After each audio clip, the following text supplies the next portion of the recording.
Hello, I'm Abram Van Ingen. And I'm Joanne Diaz. And this is Poetry for All. In this podcast, we read a poem, discuss it, learn from it, and then read it one more time. Today's poet is Amanda Gorman, who, again, needs no introduction. We just had an episode a few weeks ago on her amazing inauguration poem, The Hill We Climb.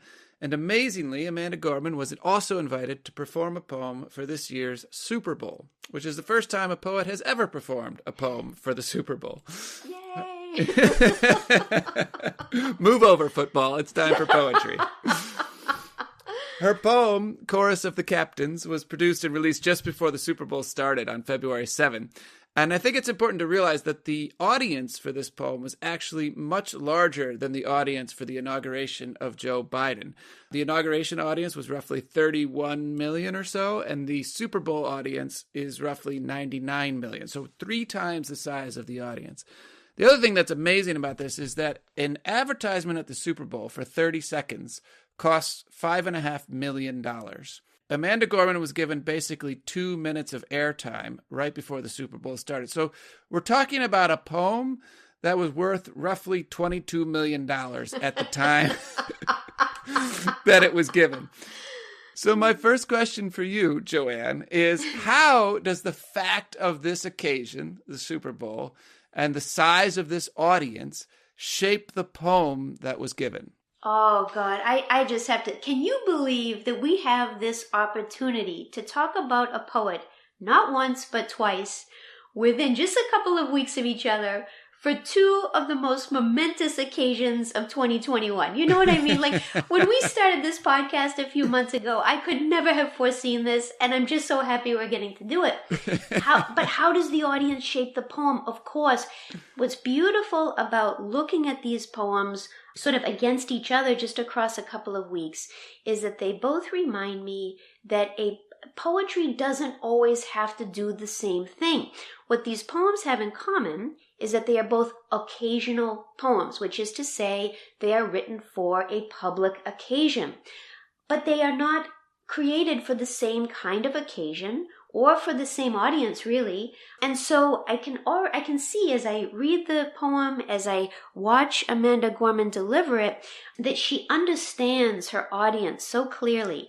She understands that this is going to be something that individuals are watching while they're eating their nachos and working on their chicken wings and everything else.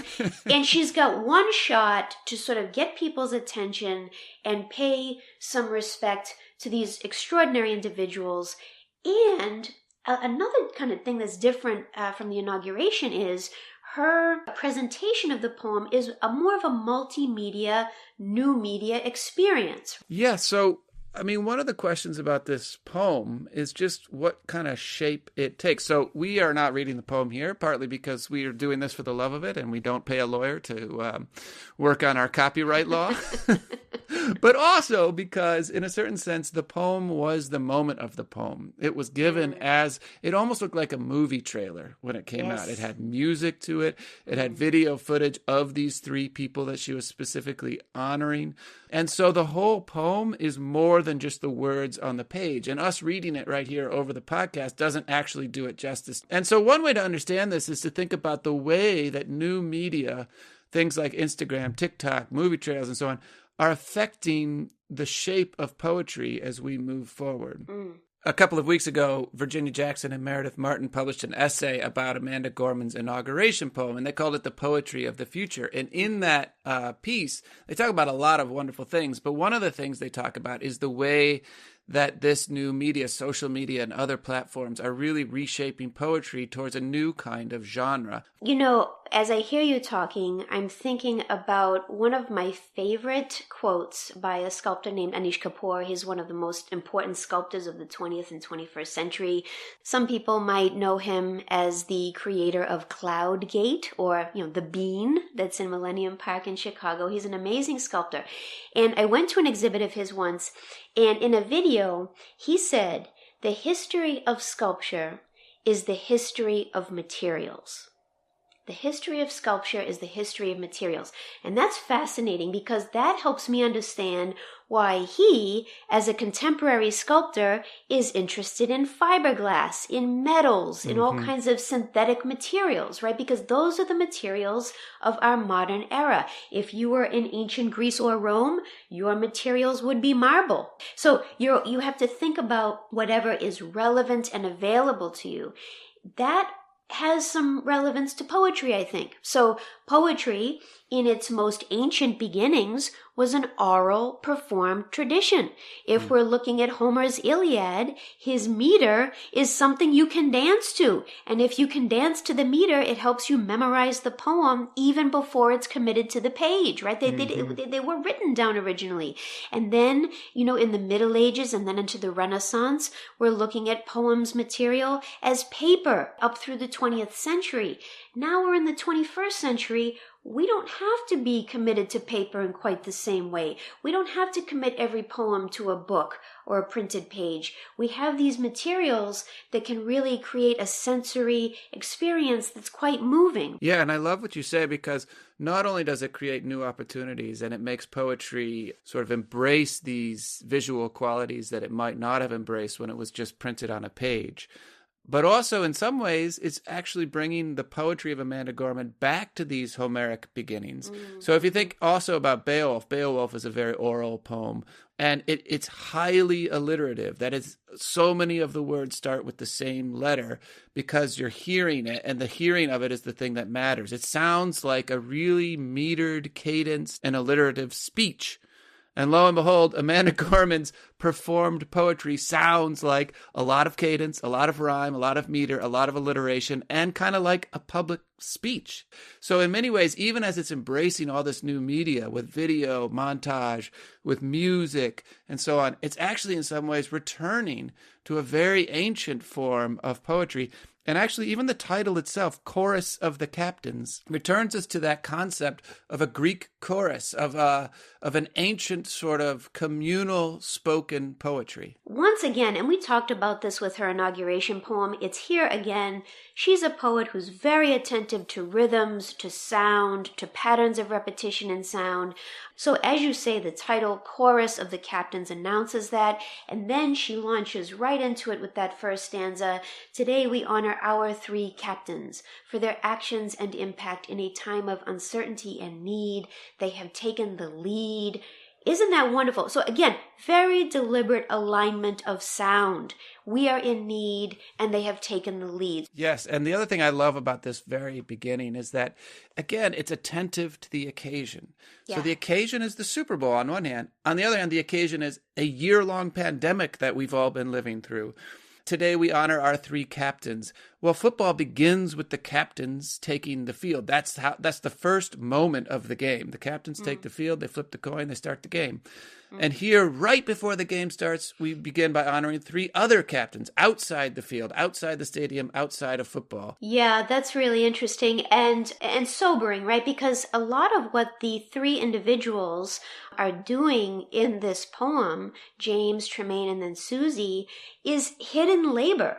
Unless you are ill and you go to the hospital for COVID, Susie's labor will be invisible to you unless it is described or announced in a poem like this. And I also think that there's a reason Susie comes last in this list. She's an ICU nurse manager who lives in the ICU battle zone. Twice we get that ICU. And it's almost as though we're getting to the end of this list and Amanda Gorman is reminding us, almost with a trick of the language itself, I see you. We see you. It's hidden labor, but we're bringing it to the fore to honor it now. Okay, so as I hear you talking, that helps me understand how the video is working with the language. So Susie is the final of the three individuals who's honored. And if you recall, and anybody can, the video is everywhere, you can watch it yourself, you might recall that you see her eyes first, in the first shot of her, and then in the second shot of her, you see her taking off her mask and sort of shaking her head in exhaustion. So it's important that there's a close-up of her to see, again, the kind of toll that the labor is taking on her, but also a recognition that she is seeing us and that we're seeing her as well. Yes, and I think the other important part about those visuals is that a portrait is a really important way to highlight an individual, and yet these individuals are being highlighted because they build up a community. Yes, James has felt the wounds of warfare, but this warrior still shares his home with at-risk kids. During COVID, he's even lent a hand live streaming football for family and fans.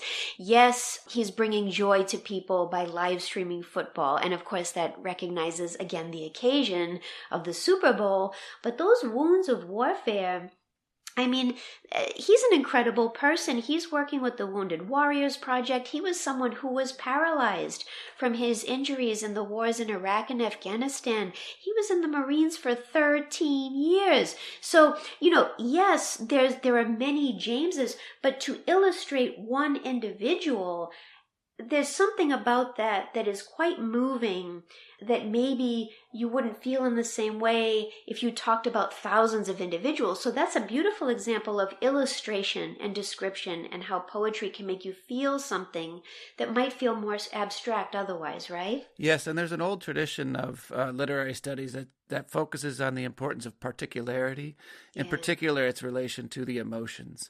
We don't get moved by masses. We don't get moved by large numbers. We do get moved by a particular individual, a particular face, a particular story. Yeah. So when we want people to understand the repercussions of a pandemic that has killed, almost 450,000 people now, we need to actually talk about one person. That's right. And that's how we begin to understand what this really means. And that's what she's doing in this poem with a kind of list of 3 people. But you'll see at the beginning of the poem, they're not described as individuals. They're described as leaders, healers, and educators, which are everywhere. So they are, in a certain sense, representative. And it reminds me in some ways of the old Walt Whitman catalogs, where he's trying to give a sense of democracy by listing just every kind of occupation he can list and celebrating it. On the one hand, he can't just talk in plural terms about masses of individuals, and so he's highlighting this individual, that individual, that individual, and it becomes just a giant, unending list. And she's pulling from that tradition to say we need a list of particular individuals to talk about a much broader community. Oh, Captain, my Captain. Exactly. Exactly. Again, just to speak to that second person who's mentioned in the poem, Tremaine Davis, again, this is yeoman's work, right? Yes, he's an educator. Yes, he's inspiring young people all day, every day. But he's doing the work. And look at how she aligns sounds. We've talked about sound before, but he's an educator who works nonstop, providing his community with hot spots, laptops, and tech workshops. So his students have all the tools they need to succeed in life and school. So she's aligning nonstop, hot spot, laptop, workshop. It's a beautiful sound, beautiful rhythms there. And of course, she's working with the elements of performance poetry that she's so good at. But just in doing so, just spending time again on the hidden labor that is getting this technology to children during a pandemic who would not otherwise have it. And again, you learn about Tremaine Davis, amazing story, a story of an individual who had everything against him and then went on to become a college graduate, get a master's degree, and now he's transforming the lives of children in his community. These are incredible people, and it's just to have time to meditate on their stories. That in and of itself is the gift of this poem, And I think the other thing you're pointing out there is, so sometimes I have students when we read a Whitman poem, they say, come on, what is it? How is this poetry? He's just listing a bunch of things. I say, okay, you make a list of things that sounds as good as that. Yeah. You go out and make a list of anything, whatever, and make it sound good like that.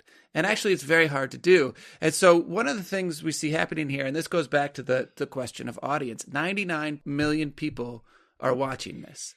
99 million people do not read poetry on a regular basis. They're not going to necessarily fall head over heels for an incredibly difficult poem. So in many ways, this is poetry that, again, recognizes its occasion, recognizes its audience. It's timely. It's not necessarily timeless, but it's timely. Yes. And it brings people into the poem and the poetry and the point of it through a kind of simplicity, but also through all these meters and rhymes and cadences and ways of speaking that are not necessarily easy to pull off. And also, I think the reason Amanda Gorman is just making everyone fall in love with her is because she's giving us the language that we just haven't heard enough of in the past few years, honoring individuals, doing what is right and just, talking about courage and compassion, and even the final word of the poem, it is they who every day honor us.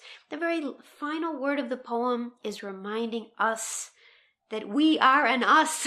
Yes. That we are a collective That's right. we. Yeah. You know? I mean, you said before this podcast started, have you ever seen a poet talk so much about we and us? Yeah, it's great. So, Joanne, we have a poem that initiates the Super Bowl for the first time ever. This is a very odd thing and a very wonderful thing. So what are your takeaways from this poem and from this moment? I am so excited for this moment because I can already tell from the way that people are responding to the poem on social media and the critical essays that it's generating, that it is repositioning poetry as something that feels urgent and essential and timely. And there was a wonderful tweet from a woman named Leslie Grossman. I don't know who she is. I know nothing about her, but hundreds of people have retweeted this, and it just brings a smile to my face. Leslie Grossman wrote, "I think it's very cool. They are playing a football game to celebrate the Amanda Gorman poetry reading." That's so great. But isn't that wonderful? Because to be honest with you, Abram, I know that you're an avid football fan. I am not such an avid fan, but I tuned in because I knew Amanda Gorman would be reading her poem. And, so I think that Leslie Grossman, I think that quote says it all for me. How about you? That's awesome. For me, the takeaway is just trying to think about how much poetry is given to its occasion. And why poetry can take so many different shapes for so many different occasions, using the material of its time to speak to its audience. It does not need to be one thing or another. And Amanda Gorman being able to find, I think, what is a remarkable sort of middle ground between a wonderful public speech and a kind of poetic cadence, rhyme, meter, rhythm that brings us to a sense of community in these key moments. I mean, I think that's remarkable what she's doing. Yeah, I agree. It's such a special moment. Well, you can learn more about Amanda Gorman, and you can find a video, and we do recommend the video of this poem pretty much anywhere. Just Google Amanda Gorman Super Bowl. For more information about Amanda Gorman and about all things poetry, please visit our Poetry for All website at poetryforall.fireside.fm. And please remember to follow us on Twitter, Facebook, and Instagram. Thank you for listening.